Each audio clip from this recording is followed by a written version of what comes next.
Side bend, standing, arms overhead. Do you experience tightness in your lower back, obliques, or even in your overhead pressing movements? If so, you might want to consider adding side bends into your training.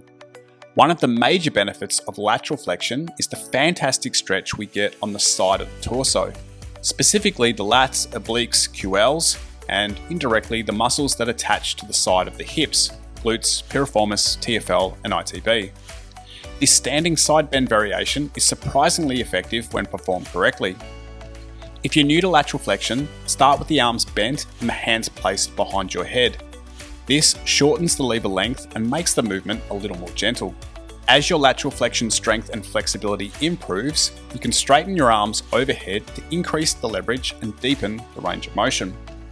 Start by standing with your feet roughly shoulder width apart.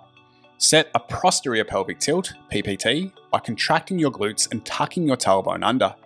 It's best to maintain PPT and the glute contraction for the entire set.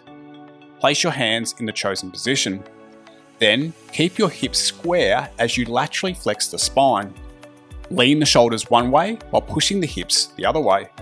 The goal is to lengthen the top side of the body as much as possible so you can feel a deep stretch in the lats, obliques, and QLs. You want to keep the legs straight and focus on contracting the obliques on the shortening or bottom side of the torso. You can also add a slight shoulder rotation by looking up at the ceiling and moving the top shoulder slightly back as you move into the end range of motion.